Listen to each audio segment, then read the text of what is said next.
छिपी ताकत बाहर लाने का अवसर देती है मुश्किलें।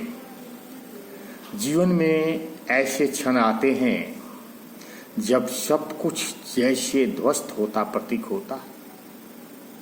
कोई कार्य हमारी आशाओं के अनुसार नहीं होता, संबंध टूट जाते हैं, स्वास्थ्य या करियर में ऐसी बाधा आती है जिससे हम टूटने की कगार पर पहुंच जाते हैं। ये स्थिति विशेष रूप से कठिन होती है जब हमने पूर्ण निष्ठा और प्रयास के साथ कार्य किया हो, फिर भी परिणाम हमारे विरुद्ध गया हो।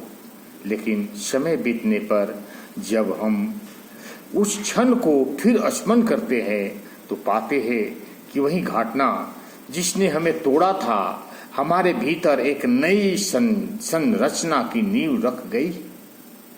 राजा दक्ष ने यक्ष में भगवान शिव का अपमान किया और सती को निमंत्रण के बावजूद यक्ष ने में तिरस्कार करना पड़ा, सहना पड़ा।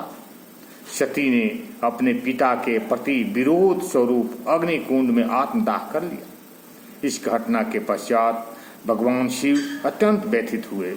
उन्हें सती के मृत शरीर को लेकर तांडव किया।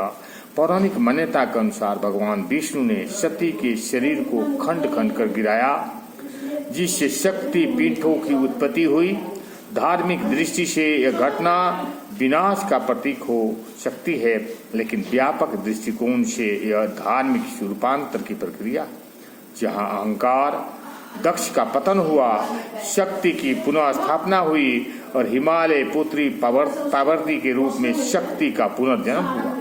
यह चक्र बताता है कि नाश के बाद नव निर्माण भी निश्चित है। बीज को जब मिट्टी में डाला जाता है तो अंकुरन के पहले अंधकार में रहता है।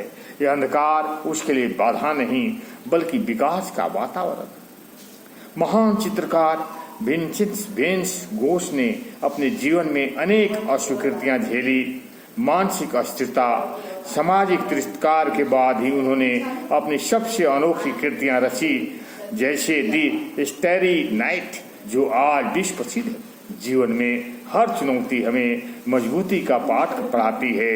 मुश्किलें जब हमारे सामने आती है तब वे हमारी छिपी हुई क्षमताओं को बाहर लाने का अवसर देती है।